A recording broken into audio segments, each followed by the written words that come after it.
কি ব্যাপার বনলতা? মন খারাপ করে এখানে চুপ করে কেন দাঁড়িয়ে আছো? কি হয়েছে তোমার?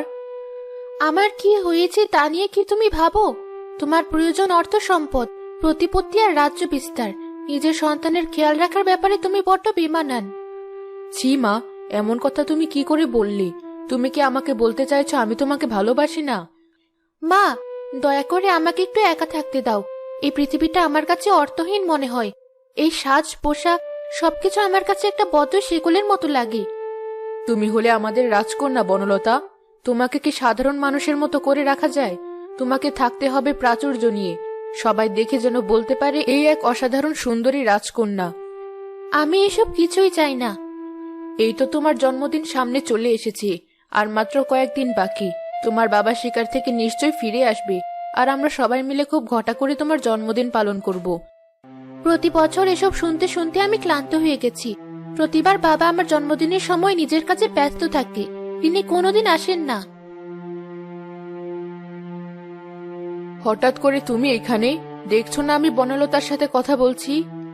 ক্ষমা করবেন রানীমা, রাজামশাই খবর পাঠিয়েছেন তিনি এবার রাজকন্যার জন্মদিনে থাকতে পারবেন না, আর উপহার স্বরূপ রাজকন্যা বনলতার জন্য একটি চমৎকার কোহিনূর হীরা পাঠিয়েছেন। কি ব্যাপার মা, আমার কথা মিলল তো? এবার বিশ্বাস করলে আমি তোমাদের কাছে কতটা অপ্রয়োজনীয়। তুমি তোমার বাবাকে ভুল বুঝছো। হয়তো তিনি কোনো জরুরি একটা কাজে আটকা পড়েছেন, তাই তোমার জন্মদিনে আসতে পারছেন না। তুমি দয়া করে তোমার বাবাকে ভুল বোঝো না, তিনি তোমাকে অনেক ভালোবাসে। শোনো মা, আমি তোমার কাছে কোনো কৈফিয়ত চাইনি, দয়া করে আমাকে একটু একা থাকতে দাও।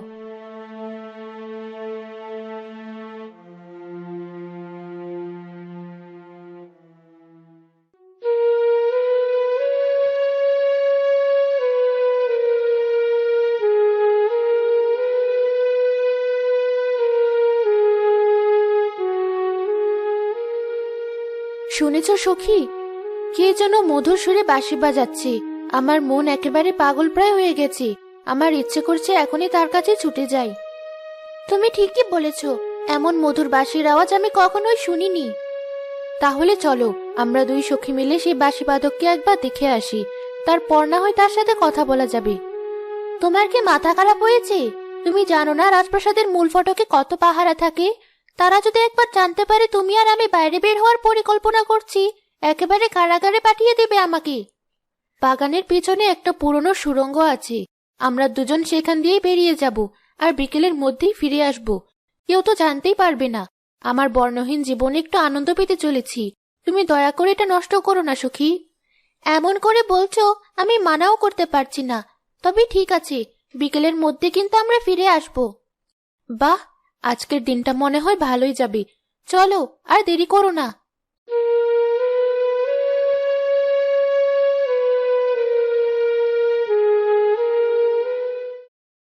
কি ব্যাপার, থেমে গেলে কেন রাখাল বালক?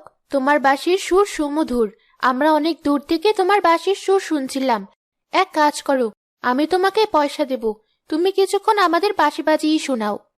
আমি জানি না আপনি কে, কিন্তু হঠাৎ করে আপনি আমাকে কেন পয়সা দিতে যাচ্ছেন?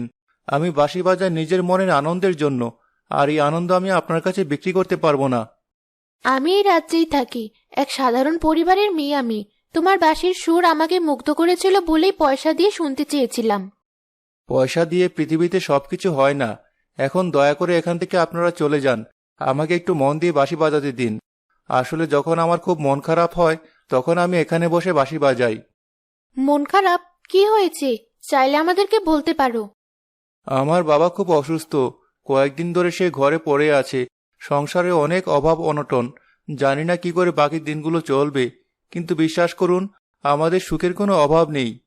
সুখটাই প্রধান রাখাল, তুমি একজন সুখী মানুষ, তাই সৃষ্টিকর্তার কাছে কৃতজ্ঞতা জ্ঞাপন করো।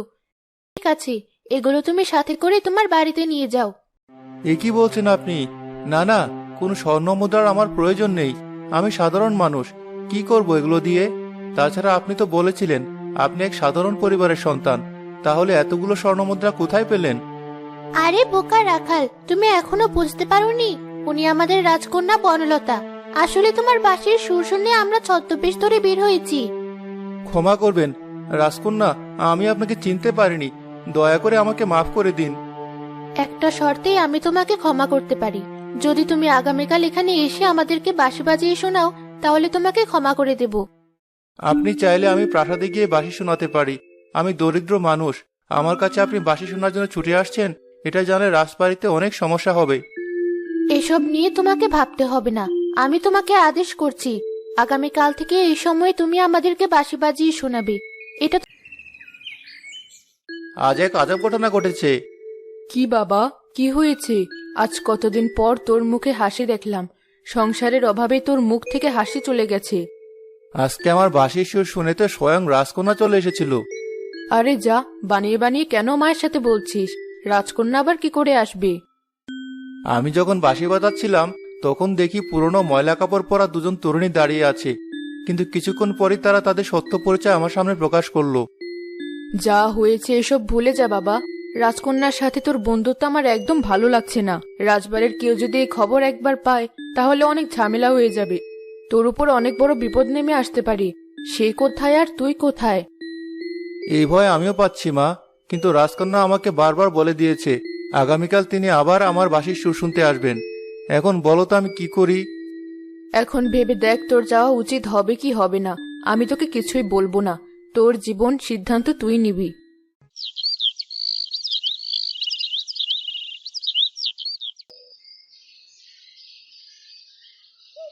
কি ব্যাপার, এই সময় তুমি বাগানে? তুমি জানো না বিকেল বেলা বাগানে আমি হেঁটে বেড়াই, আর কারো উপস্থিতি আমি পছন্দ করি না। দয়া করে এখান থেকে বিদায় হও। তুমি আমার সাথে এভাবে কেন কথা বলছো রাজকন্যা? আমি তোমার হবু স্বামী। তোমার বাবা আমার সাথে তোমার বিয়ে ঠিক করে রেখেছে, আর তুমি এখনো আমাকে ঠিকভাবে সম্মান করো না। এই আশাতেই বসে থাকো তুমি। আমি বেঁচে থাকতে তোমাকে কখনোই বিয়ে করব না। তুমি কি জানো আমি সবসময় তোমার উপর নজর রাখি? তুমি আর তোমার সাথে কিরণ মিলে সবার চোখ ফাঁকি দিয়ে সুড়ঙ্গ পথে বাইরে বের হয়েছিলে, তা কিন্তু আমি জানি। খুব ভালো করেছো।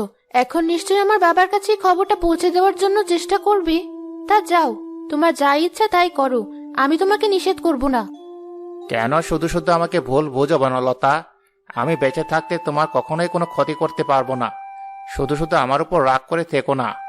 চলো আমরা দুজনে মিলে মধু আহরণ করি। ওই যে দেখতে পাচ্ছ ফুল গাছ, ওখানে মৌমাছি অনেক বড় একটা মৌচাক বানিয়েছে। কেন বুঝতে পারো না সেনাপতি? তোমার সাথে সময় কাটাতে আমার ভালো লাগে না। দয়া করে এখান থেকে চলে যাও। তুমি যতই আমাকে দূরে সরিয়ে দাও না কেন, মনে রাখবে আমার কাছে তোমাকে ফিরতেই হবে, আর আমাকে তোমার বিয়ে করতে হবে।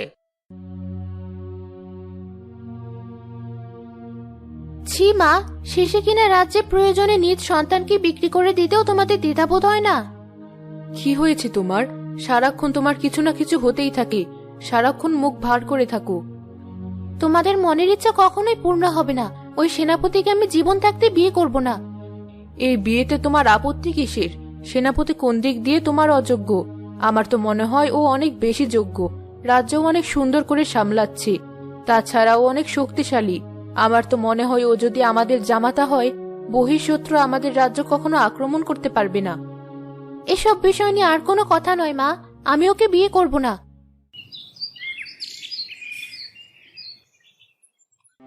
চলো রাখাল, আমরা এখান থেকে অনেক দূরে কোথাও পালিয়ে যাই। রাজ্যে আমার দম বন্ধ হয়ে আসে। মিথ্যে ভালোবাসার অভিনয় আমি আর নিতে পারছি না। আমারও ইচ্ছে হয় তোমার সাথে সময় কাটাতে, কিন্তু তোমাকে নিয়ে আমি কোথায় যাব? আমি সামান্য এক রাখাল। তোমাকে নিয়ে যাওয়ার মতো কোনো জায়গা তো আমার নেই। আমি আগেই সন্দেহ করেছিলাম। রাজকন্যার হঠাৎ করে এমন পরিবর্তন আমি মেনে নিতে পারছিলাম না। বাড়ি থেকে লুকিয়ে একটা অচেনা রাখাল ছেলের সাথে দেখা করার জন্য রাজকন্যা এখানে এসেছে। আমি তোমাকে বন্দি করে এখনই রাজবাড়িতে নিয়ে যাচ্ছি।